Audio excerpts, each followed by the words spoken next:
Originating from the mountains of Nepal, red pandas, a raccoon-resembling species, are reaching close to extinction.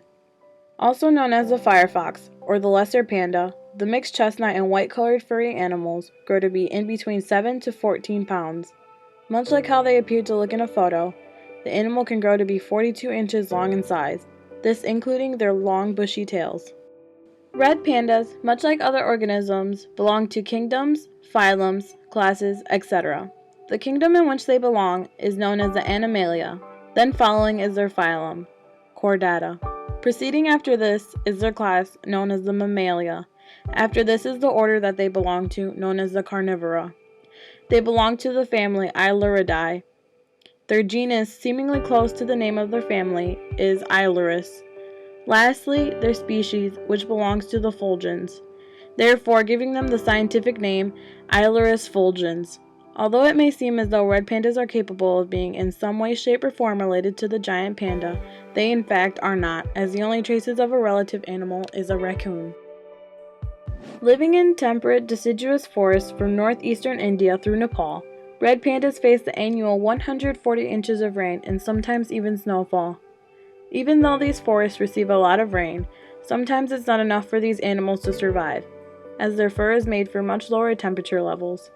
Typically, the habitats of the red pandas range between 50 and 75 degrees Fahrenheit through the year.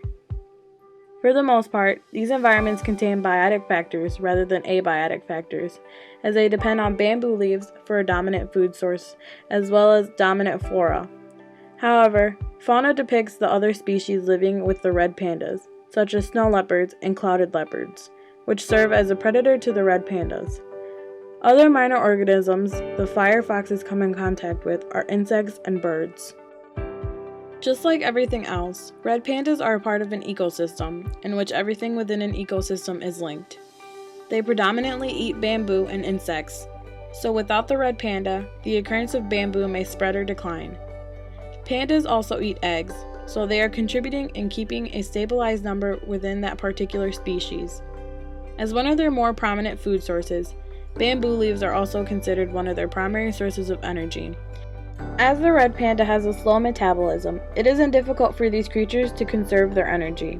When cold, their metabolic processes are able to go even lower than usual. The first symbiotic relationship is between the red panda and the evergreen where it lives. This relationship is called commensalism because the panda is benefiting with the protection from the forest, while the evergreen forests are not being affected. The second relationship goes on between the red panda and the bamboo, and occasionally mushrooms, berries, and bark. This is called parasitism, because while the plant is being harmed, the red panda is benefiting at its expense. In this particular example, the sunlight is what is allowing the bamboo to properly grow and be a source of food for the giant panda, the red panda, and the gorilla. The red panda, however, is a source of food for the snow leopard and the jackal. Much like any other organism, the red pandas are meant to reproduce. The males take on to growling at one another to gain the attention of the female. Breeding occurs from early January to early March. Females appear to be in estrus only once per year and are receptive to breeding for only 18 to 24 hours. The gestation period lasts to be 135 days. Once the gestation period is over, the red pandas give birth to at most 4 cubs, but typically only 2 is what comes out. The babies are then able to stay within the nest made by the mother for 90 days. Then they will continue to stay with the mother until the next mating season. The official status of the red panda has been listed as endangered since 1996 by the International Union for Conservation of Nature and Natural Resources.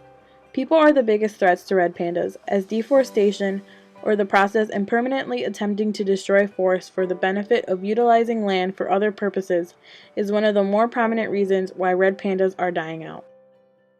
Due to human encroachment, illegal hunting, and poaching, there have been drastic declines in the red panda population, numbers with these populations also being pushed into more separate, isolated areas.